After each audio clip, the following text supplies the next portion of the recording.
नमस्कार, आदाब। आपके साथ मैं स्मिता शर्मा हूँ। आप देख रहे हैं मेरा YouTube station Smita Sharma journalist. और आज 2 हफ्ते हो चुके हैं खाड़ी में छिड़े युद्ध को। अमेरिका और इजराइल की तरफ से जिस तरीके से ईरान पर रिलेंटलेस मिलिट्री बॉम्बिंग जारी है, अमेरिका ने इसे ऑपरेशन एपिक फ्यूरी का नाम दिया है। ईरान की तरफ से भी ज़बरदस्त जवाबी हमले देखने को मिल रहे हैं। सैन्य कार्रवाई की जा रही है पूरे खाड़ी क्षेत्र में जितने भी अमेरिकी बेसेस हैं, और उसके अलावा समंदर पर भी बहुत सारे हमले तेज़ हैं। दुनिया भर में इस वक्त ऊर्जा संकट मंडरा रहा है। भारत में ज़मीनी स्तर पर इसका सीधा असर देखने को मिल रहा है। हमने हैदराबाद से ग्राउंड रिपोर्ट की हैं, दिल्ली के लोगों की आवाज़ को टटोला है, वो रिपोर्ट्स भी आप देख सकते हैं। लेकिन इस वक्त के जो ताज़ा अपडेट्स हैं, आपको मैं बता दूं कि डोनाल्ड ट्रंप ने एक पोस्ट किया है अपने social media platform truth social पर, जिसमें उन्होंने लिखा है कि moments ago at my direction the United states central command executed one of the most powerful bombing raids in the history of the Middle East and totally obliterated every military target in Iran's crown jewel, Kharg Island. Iran has no ability to defend anything that we want to attack. There is nothing they can do about it. देखिए, अब Donald Trump जब भी किसी बात का ऐलान करते हैं तो उसमें 10% फैक्ट्स होते हैं, 90% एग्जैजरेशन होते हैं। ये सही है कि खर्ग आइलैंड में अमेरिकी फोर्सेस ने हमला किया है, लेकिन ये जो भाषा है कि हमने टोटली ऑब्लिटरेट कर दिया है, नेस्तनाबूद कर दिया है, ये भाषा आपको याद है पिछले साल जून में भी जब अमेरिका ने ईरान पर हमले किए थे, 12 दिन का वो पूरा का पूरा कॉन्फ्लिक्ट देखने को मिला था। व्हाइट हाउस पर स्टेटमेंट जारी किया गया था जहां कहा गया था कि ईरान के हमने परमाणु कार्यक्रम को पूरी तरीके से नेस्तनाबूद कर दिया है। लेकिन उसके बाद इस साल भी हमने देखा कि अमेरिका ने फिर से इस्तेमाल किया परमाणु कार्यक्रम को एक जस्टिफिकेशन के तौर पर कि भाई हमारे लिए एग्जिस्टेंशियल थ्रेट है, अमेरिका न्यूक्लियर वॉरहेड्स बनाने वाला है, इसलिए हमने उन पर ईरान जो है वो न्यूक्लियर वॉरहेड्स बनाने वाला है और इसीलिए हम उन पर हमला कर रहे हैं इजराइल के साथ मिलकर। जो प्रीएम्प्टिव स्ट्राइक्स इजराइल की तरफ से देखने को मिले थे उस वक्त जब जिनीवा में अमेरिका और ईरान के बीच में परमाणु कार्यक्रम को लेकर बातचीत जारी थी। अब ये जो डोनाल्ड ट्रंप की जो पोस्ट है, इसमें देखिए मैं आपको बता दूं, जहां तक खर्ग आइलैंड का रेफरेंस होता है, इसे दरअसल खर्ग आइलैंड भी कहा जाता है या फॉरबिडन आइलैंड, क्योंकि वहाँ पर लोगों को जाने की इजाज़त नहीं होती है। ये काफ़ी संवेदनशील आइलैंड है। ये आपकी पर्शियन गल्फ में है, एक कॉन्टिनेंटल आइलैंड है ईरान का। करीब करीब ईरान से 25 किलोमीटर ऑफ द कोस्ट है ऑफ पर्शियन गल्फ। और अगर हम स्ट्रेट ऑफ हॉर्मुज़ की बात देखें, जहाँ पर ईरान की नाकेबंदी जारी है और उनकी तरफ से जब तक इजाज़त नहीं मिलती तब तक जो है जहाज़ वहाँ से गुजर नहीं सकते हैं, बहुत क्रिटिकल वो सी चैनल है। स्ट्रेट ऑफ हॉर्मुज़ से करीब आपके 483 kilometre to the north west है, उत्तर पश्चिम की ओर है। इसकी जो कुल एरिया है वो करीब 20 स्क्वायर किलोमीटर की है और इसमें अपना जो है वो ताज़ा पानी का सप्लाई भी है, फ्रेश वाटर सप्लाई भी है। ये आइलैंड आखिर क्यों इम्पॉर्टेंट है? ये आइलैंड इसलिए इम्पॉर्टेंट है क्योंकि यहाँ पर ईरान के जो मेजर जो वो कच्चे तेल की निर्यात करता है, एक्सपोर्ट्स करता है, उसके टर्मिनल्स यहाँ पर मौजूद हैं। तो ये सबसे बड़ा उनका एक्सपोर्ट टर्मिनल है। हालांकि अगर डोनाल्ड ट्रंप के ट्वीट को हम और गौर से देखें तो उसमें ख़ास बात यह है कि 90% ईरान की जहाँ तक ऑयल फैसिलिटीज़ का सवाल है वो खर्ग आइलैंड में मौजूद हैं। लेकिन डोनाल्ड ट्रंप ने कहा है कि उन्होंने मिलिट्री टारगेट्स को हिट किया है, सैन्य टारगेट्स को, यानी कि जो ऑयल फैसिलिटीज़ है उसको हिट नहीं किया है। लेकिन इस आइलैंड पर इसेंशियली ऑयल फैसिलिटीज़ हैं और उनकी सिक्योरिटी के लिए जो भी आपकी मिलिट्री इंस्टॉलेशंस हैं। तो यानी कि Donald Trump is also trying to up the ante, ये कहकर कि भाई हमने आपको बहुत नुकसान पहुँचा दिया है। लेकिन क्योंकि वो किसी भी देश में, जैसे अमेरिकी राष्ट्रपतियों का हाल होता है जब वो किसी देश को इन्वेड करते हैं, वो कभी इराक हो, वो लिबिया हो, उस देश की ऑयल, उस देश की तेल, उस देश के नेचुरल रिसोर्सेज सबसे ज़्यादा प्राथमिकताएं होती हैं अमेरिकी फोर्सेस के लिए। तो उन रिसोर्स को नहीं मारा जा रहा है, उन रिसोर्स को नेस्तनाबूद नहीं किया जा रहा है। वो कह रहे हैं खर्ग आइलैंड में जो मिलिट्री टारगेट्स मौजूद है उनको हमने ऑब्लिटरेट किया है। क्या ये कारगर साबित होगा? मैं कहूँगी नहीं। इसलिए नहीं क्योंकि ये अमेरिकन डेस्परेशन को दिखा रहा है। ये जो स्ट्राइक्स हो रहे हैं ये कहीं ना कहीं अमेरिका ने जो मिसकैलकुलेशन किया, जिनको लगा कि कुछ ही दिनों के अंदर जो है ईरान अपने घुटनों पर आ जाएगा, वहाँ रिजीम चेंज हो जाएगी, वहाँ तख्ता पलट हो जाएगा, वैसा नहीं हुआ है। और ईरान में हमने देखा कि अली खामनेई के जो आयतुल्ला थे, उनके मारे जाने के बाद, उनकी किलिंग के बाद, जो कि फर्स्ट डे ऑफ स्ट्राइक्स 28 फरवरी को हुई थी, 5 मार्च तक उनके बेटे यानी कि मुज्तबा खामनेई को वहाँ पर डिक्लेयर कर दिया गया बतौर नए सर्वोच्च नेता और आयतुल्ला।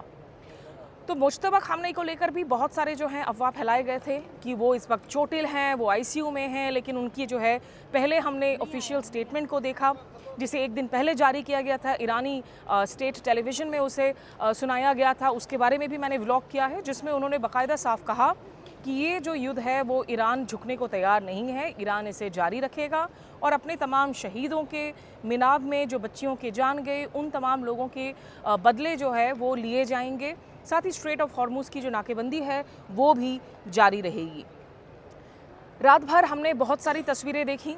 इज़राइल में भी जो है ईरानियन स्ट्राइक्स की खबरें आईं, वहाँ बहुत अफरा तफरी की स्थिति थी, बहुत सारे वहाँ पर पॉइंट से खबरें आई, लेकिन वहाँ पे इन्फॉर्मेशन की ब्लैकआउट होती है। आपको पता है कि बहुत ज़्यादा जो है भरपूर कंट्रोल किया जाता है और तो जो फॉरेन जर्नलिस्ट भी जाते हैं उनकी एक एक बात, एक एक शब्द पर पूरी तरीके से IDF की तरफ से, जो इजरायली डिफेंस फोर्सेज हैं, उनकी तरफ से नज़र रखा जाता है। बहरीन, जहाँ के अमेरिका का जो नेवल 5th फ्लीट है, जो उनका बहुत सबसे बड़ा naval command outside of America जहाँ पर वो मौजूद है, वहाँ पर भी ईरान के स्ट्राइक्स लगातार जारी हैं। वहाँ बहुत धमाकेदार आवाज़ें सुनाई देखने को मिल रही हैं, धुआं के काले गुब्बारे जो हैं वो देखने को मिल रहे हैं। और ये एक सोचने वाली बात है कि खाड़ी देशों के अगर हम बयानों को देखें, जो GCC कंट्रीज़ हैं, गल्फ़ कोऑपरेशन कंट्रीज़ हैं, उन लोगों की तरफ से बार बार ये बयान दिया जा रहा है कि वो लोग अमेरिका को अपनी बेसिस को इस्तेमाल करने की इजाज़त नहीं दे रहे हैं, कि हमारी ज़मीन से जो है आप ईरान के ख़िलाफ़ आप लगातार अटैक्स लॉन्च कीजिए। बहरीन की तरफ से इस तरह की साफगोई से कोई स्टेटमेंट्स नहीं आए हैं और वहाँ पर ईरान के ये जो हमले हैं लगातार वो मिसाइल्स के ज़रिए, ड्रोन स्ट्राइक्स के ज़रिए वो जारी हैं, जो US मिलिट्री फैसिलिटीज़ हैं, क्योंकि वहाँ पे मुख्यालय है US नेवी की 5th फ्लीट की। ये भी कहा जा रहा है कि एक अमेरिकी जो है हिमार्स मिसाइल लॉन्चर, एक हिमार्स लॉन्चर है जो US मेड है, उसे फिल्म किया गया था कि वो मिसाइल्स दाग रहा था ईरान पर बहरीन से। तो इसलिए बहरीन लगातार जो है ईरानियन हमलों में हम उसकी चपेट में आते हुए उसे देख रहे हैं। इन सब के बीच में देखिए, जो ईरान के विदेश मंत्री हैं अब्बास अराक्ची, और उनके साथ भारतीय विदेश मंत्री 4 बार अब तक बातचीत कर चुके हैं।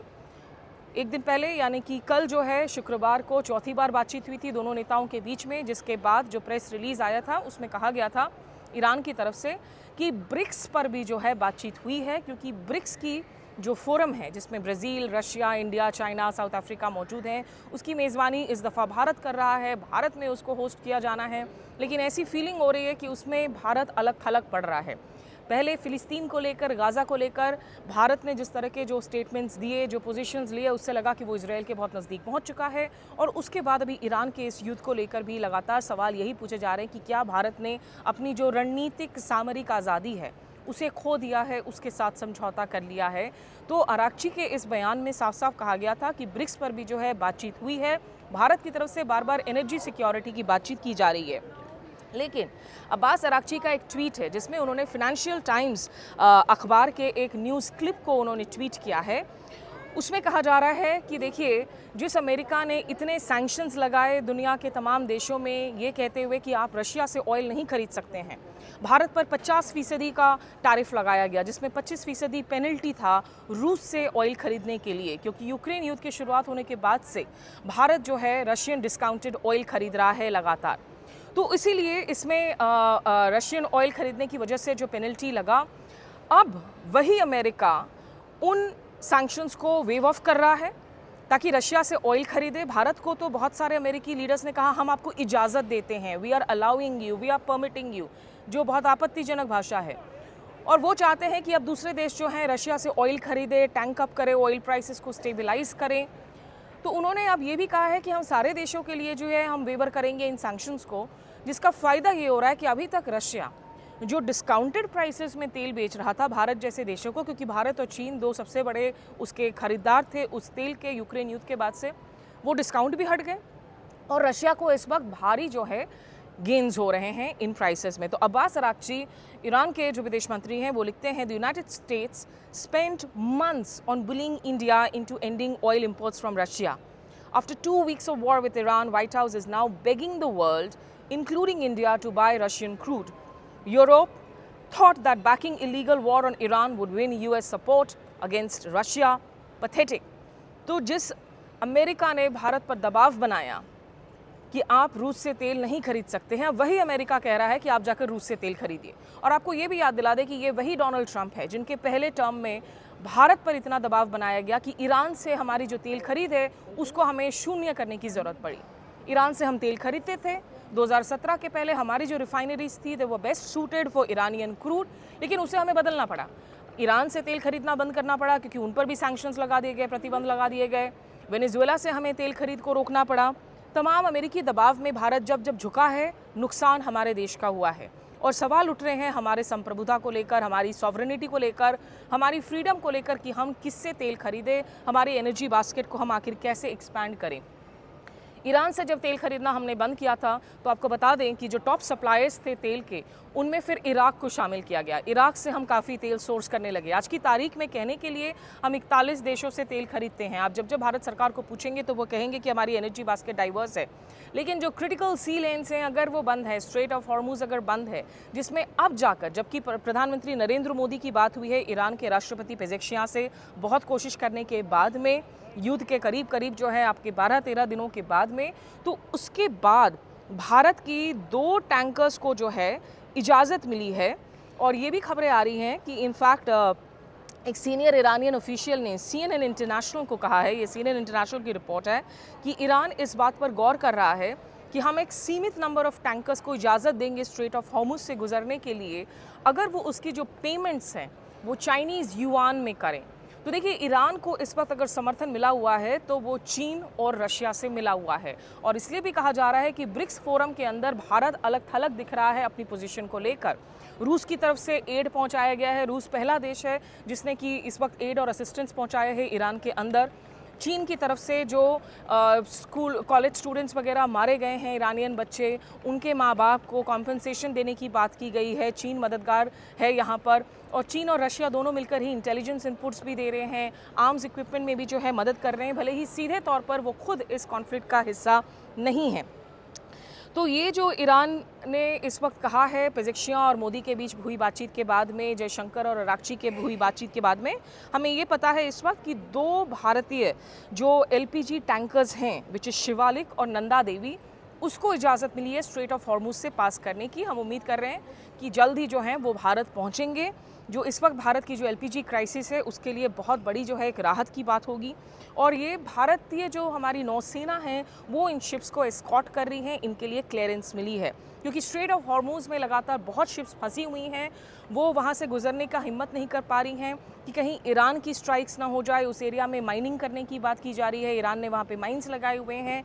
और दूसरी बात है कि आपकी जो ईरान की रेजिस्टेंस फोर्सेज हैं, मिलिशियाज हैं, हुतीज़ हों, हिजबुल्ला हो, उनकी तरफ से किसी अटैक में या कॉट इन द कॉन्फ्लिक्ट वाली सिचुएशन ना हो जाए। भारत के शिपिंग मंत्रालय से ये बार बार अपडेट दिया जा रहा था कि स्ट्रेट ऑफ हॉर्मुज के पश्चिमी ओर, यानी कि to the west of strait of Hormuz, हमारे 24 वेसल्स, टैंकर्स फंसे हुए हैं, जिसमें 600 से ज़्यादा इंडियंस शामिल हैं, सी फेयरर्स शामिल हैं। ईस्ट में जो फंसे हुए हैं वो तो वापस आ सकते हैं या अपना रूट बदल सकते हैं, लेकिन जो to the west of strait of Hormuz में फंसे हुए हैं उनके लिए बहुत दिक्कत है। ये कुछ रिपोर्ट्स आ रही हैं कि अब बहुत सारे वेसल जो हैं स्ट्रेट ऑफ हॉर्मुज को बाईपास करने की कोशिश कर रहे हैं कि कैसे उसको सरकमवेंट करके सऊदी अरब के वेस्ट कोस्ट में जाके वहाँ से तेल की सप्लाई को पिकअप करें। लेकिन देखिए, वो जो आपका रेड सी का इलाका है वो आपको बता दें कि उसकी कैपेसिटी वैसी नहीं है जैसे कि स्ट्रेट ऑफ हॉर्मुज से है। स्ट्रेट ऑफ हॉर्मुज से के कंपैरिजन में उस रूट की अगर हम कंपैरिजन करें तो वो 1/4 है, वो बहुत कम शिप्स जा सकते हैं वहाँ से compare to the strait of Hormuz, जो हम पर्शियन गल्फ की हम बात करते हैं। और एक डेटा आ रखा है यहाँ पे, लॉयड्स लिस्ट इंटेलिजेंस है, इन लोगों ने कहा है कि इस साल अगर आप मार्च में देखें तो सिर्फ 77 जहाज़ ही अब तक जो वेसल्स हैं वो स्ट्रेट ऑफ हॉर्मुज को क्रॉस कर पाई हैं, जबकि अगर आप 1 से 11 मार्च में यही डेटा पिछले साल का उठाकर देखें तो 1229 शिप्स जो हैं वो यहाँ से ट्रांजिट कर पाई थी इस दौरान स्ट्रेट ऑफ हॉर्मुज से। तो पिछले साल 1229 शिप्स के कंपैरिजन में इस दफ़ा सिर्फ 77 शिप्स, और वो भी माना जा रहा है ये वो शिप्स हैं जो कहीं ना कहीं लिंक्ड हैं to the Russian and to the Iranian, in fact जो फ्लीट्स हैं जो सैंक्शंस के तहत जिनको हम कहते हैं शैडो फ्लीट्स हैं, वो यहाँ से गुजर रही हैं। देखिए, भारत और ईरान के बीच में इस वक्त जो तमाम बातचीत जारी है उसमें हमें समझना होगा ईरान के अंदर जो वहाँ उनकी जो सिविलियन लीडरशिप है, जिसमें उनके विदेश मंत्री हो, या उनके राष्ट्रपति हो, ये माना जा रहा है इस वक्त कि जो टॉप कमांड है वो उनकी IRGC की तरफ से आ रही है, जो इरानियन रेवोल्यूशनरी गार्ड्स हैं। और मुश्तबा खामनेई क्योंकि अब और ज़्यादा हार्डलाइन हो रखे हैं, जाहिर सी बात है, इन एयर स्ट्राइक्स में जहां उनकी बीवी की मौत हुई थी, उनके बेटे की मौत की खबर है, खामनेई की तो मौत हुई ही, इतने कम से कम 1300 नागरिकों की जान जा चुकी है बताया जा रहा है ईरान में, जिसमें इतने बच्चे शामिल हैं। ईरानी जो नाविक हैं उनको जिस तरीके से अमेरिकी एक सबमरीन ने टॉर्पीडो के ज़रिए उड़ा दिया हिंद महासागर में, जब वो पीस वाटर्स पर थे, भले ही वो इंटरनेशनल वाटर्स हों। तो ईरान की तरफ से बेसिकली अभी ऐसा नहीं है कि बहुत यूनिफाइड कमांड है, एक ही इंसान की बातें जो हैं, अगर सिविलियन लीडरशिप कुछ प्रॉमिस भी करे, उस प्रॉमिस को पूरा एक्चुअली करने का जहाँ तक करने की जिम्मेदारी है वो IRGC के पास है। और इसीलिए आसान नहीं है यहाँ पर कोई भी जो है बायलैटरल फाइनल डिसीजन पर पहुँच पाना। और ये भी साफ है कि अगर भारत को ये 2 टैंकर्स की क्लियरेंस दी गई है कि आप स्ट्रेट ऑफ हॉर्मुज से ला सकते हैं, तो उसके बदले ईरान ने बहुत सारी शर्तें भी रखी हैं, जिसमें एक रिपोर्ट के मुताबिक ये कहा जा रहा है कि अभी कुछ वक्त पहले ही ईरान के 3 टैंकर्स जो हैं वो off the coast of Mumbai जो हैं वहाँ पर वो डिटेन किए गए थे, भारत की तरफ से पकड़े गए थे कि आप उन शिप्स को भी आप रिलीज़ करें। ये तमाम टर्म्स एंड कंडीशंस की बात की जा रही है। बेसिकली ईरान हैज़ अंडरस्टूड कि स्ट्रेट ऑफ हॉर्मुज उनके लिए बहुत बड़ा एक स्ट्रेटेजिक लीवरेज है, और डेस्परेशन में आकर अमेरिका जितनी ज़्यादा बॉम्बिंग करेगा, इस लीवरेज को Iran is not going to let go off. If anything, हम देखेंगे कि ईरान की तरफ से ये एस्केलेशन कहीं और ज़्यादा होंगे, ज़्यादा बढ़ेंगे, और दुनिया भर में जो तेल की किल्लत है या महंगी तेल की अगर हम बात करें, ऑलरेडी हम देख रहे हैं कि भारत में एयर इंडिया हो, इंडिगो हो, इन लोगों ने फ्यूल सरचार्ज को कहीं ज़्यादा बढ़ा दिया है, घरेलू क्षेत्र में भी, अंतर्राष्ट्रीय क्षेत्र में भी। लोगों के LPG सिलेंडर्स की मारामारी हो रही है, किचन्स, रेस्टोरेंट्स बंद हो रहे हैं, कालाबाजारी तो हो ही रही है, होर्डिंग भी हो रही है, प्रोडक्ट्स की कीमतें 4 गुना 5 गुना ज़्यादा बढ़ा दी गई हैं, जो आइटम्स हैं किचन्स वगैरह में लगती हैं। अगर आप इलेक्ट्रिकल आइटम्स की बात कर रहे हैं, इंस्टेंट आप इंडक्शन टॉप्स की बात कर रहे हैं, कुक पॉट्स की बात कर रहे हैं, बहुत क्षेत्र में लोगों की दिक्कतें हो रही हैं।